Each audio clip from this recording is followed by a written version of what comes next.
kulanti wacan kuna soo dhawaada channelka murtada iyo maaweelada ee garaad koriye ma isweydiinaysaa waxay yihiin labada dawaarle ee labada kursi ee madhendharka ku tolaya ee shaqada daran haya iyaga oo aysan muuqanin waxay qabanayaan.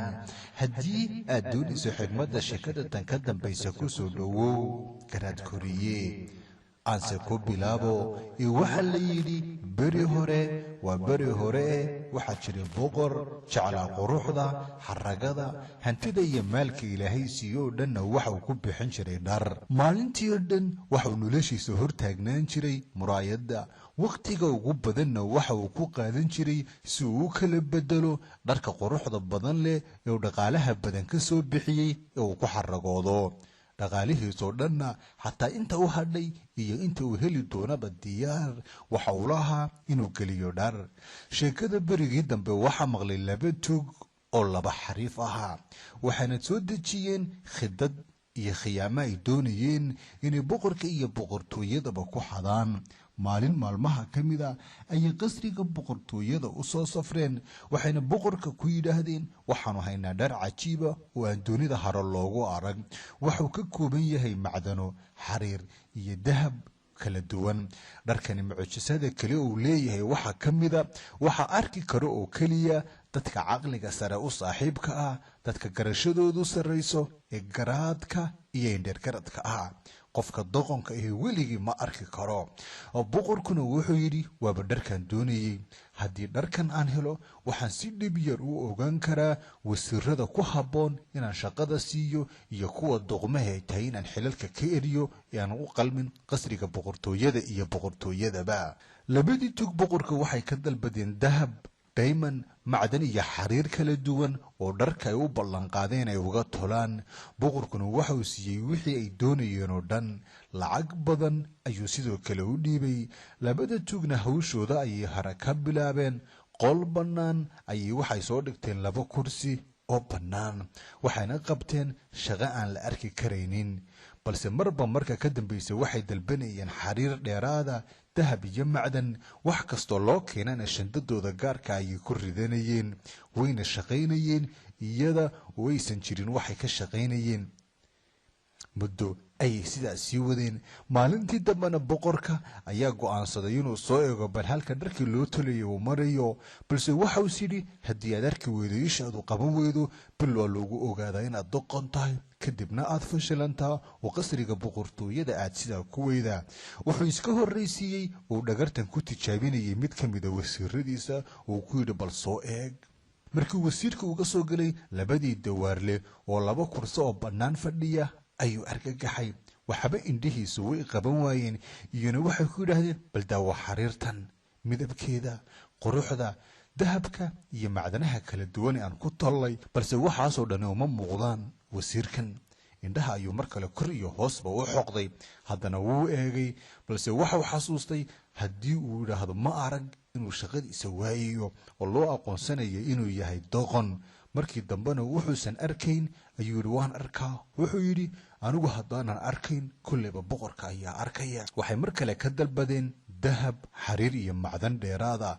wax kastoo loo keenana shandado iyagoo ay gaar u leeyihiin ayay labadantu ka buuxsanayeen. hawshooda ayay iska sii wateen. boqorkina maalin kale waxa uu soo diray mid kaloo ka mida wasiiradiisa.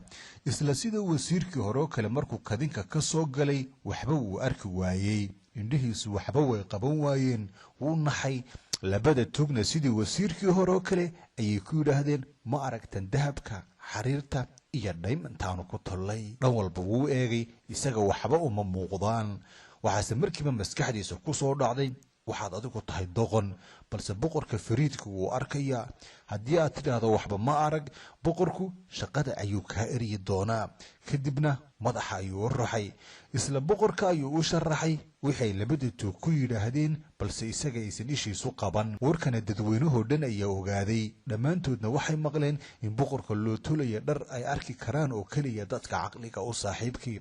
maalintii dambena boqorku waxuu go'aan ku gaadhay inuu isagu indhihiisa ku soo arko dharka loo tolayo, wuxuuna wuxuuna soo kaxaystay koox wasiiradiisa ka mida kadinka markuu ka soo galay ayuu indhaha ku dhuftay labadii tuug oo 2 kursi oo bannaan waxaan jirin ku tulaya balse intaysan iyagoo hadalba waxa hadalkii kaga horreeyay labadiisi wasiir waxay ku leedahay daawo xariirta midabkeeda diamondka iyo dahabka lagu tolay wuxuuse ka cabsooday inuu yidhaahdo anigu waxba ma arko hadduu sidaa sameeyana wuxuu u baqay inuu qasriga boqortooyada waayayo isagoon waxba arkayn ayuu yidhi alla qurux badana waan arkaa black diamondtay ku toleen dahabka iyo macdanta kadibna sacabka ayuu u tumay isagoo iska dhigaya inuu u bogay shaqada labada nin hayaan balse cid aragtay aysanba jirin iyaguna sidaas ayay tan iyo maalintii sii wadeen dhammaan wasiiradii la socdayna waxay isku raaceen in meesha tan boqorka loogu turay dhar mucjiso ah habeenkii ugu dambeeyeyna waxay shideen tiriig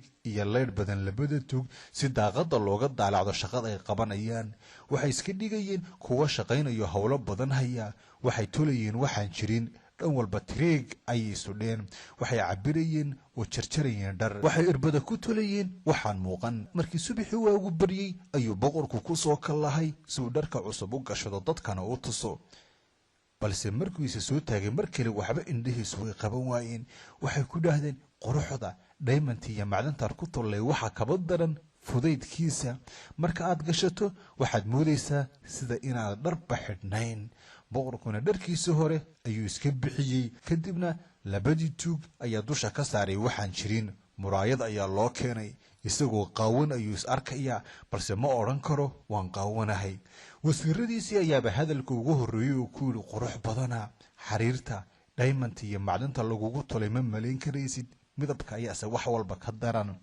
wuu isku bogay isagoo aysan jirin wuxuu u bogaa markuu muraayadda eegaba cawradiisa qaawan ayuu arkayaa balse wuxuu ku hadla garan maayo labadii tuugna hadda khidadoodii ayaa u meel martay labadii wasiir ayay ku yidhahdeen taajka kor u haya oo daba socda boqorka balse ma jirin taashii hayaana dhul madhan ayay kor u sideen bannaanka ayuu u soo baxay boqorkii oo qaawan dadkii bannaanka joogayna qofkiis yidhaahda hadalba waxuu ka baqay in lagu yidhaahdo waxaa tahay doqon waxay yidhahdeen alla qurux badana dharka boqorka loo talay balse xaqiiqada iyo runta waxa ka gaban kari waayey oo xijin kari waayey beenta cad ee boqorku matalayo wiilkii ugu da'da yaraa oo ahaa ilmo yar oo goobta joogay waxau yidhi isagoo kor u qaylinaya misagaa boqorku waxbaba gashanba wuu qaawan yahay cawradiisa ayaa muuqata dadkina kor iyo hoosba dhagahayay u yidhaahdeen hal marna waxay ku qayliyeen boqorku waxba ma gashani ee wuu qaawan yahay boqorkiina mar keliya waxay uu maantaba arkayn dadkoo dhan arkaan cadho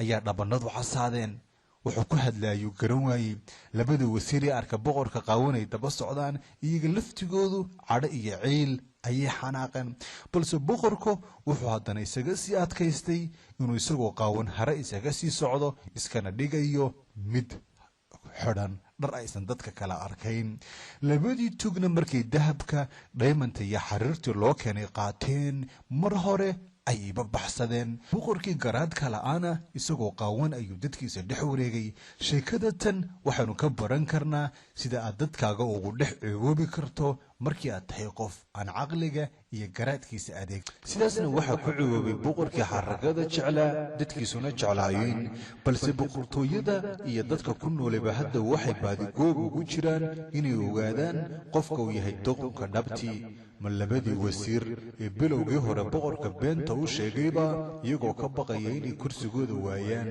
mise doqonka dhabti waa boqorka oo isagoo arkaya inuu qaawan yahay cawradiisana muraayad ka arkay haddana aaminay wixii tuugtu u sheegayeenba mise doqonka dhabti waa labadii wasiir ee boqorka daba siday taashka aan jirin ee gacmaha kor u hayay iyagoo arkayay in boqorkoodii oo qaawani hor socdo bannaankana u baxaya hadda waxaa baadigoblu kan ay adiga kula tahay inuu yahay doqonka dhabta faallan ooga sheeg haddaad sheekada tan ka heshay ta ku xigtana doonayso inaad daawato ku soo biir garaad koriye oo ka mid noqo asxaabta ku xidhan tan iyo toddobaadka dambaytana ku kulmana sheekada tan ku xigtana nabadgeliyo wakhtigu ha idiin wacnaado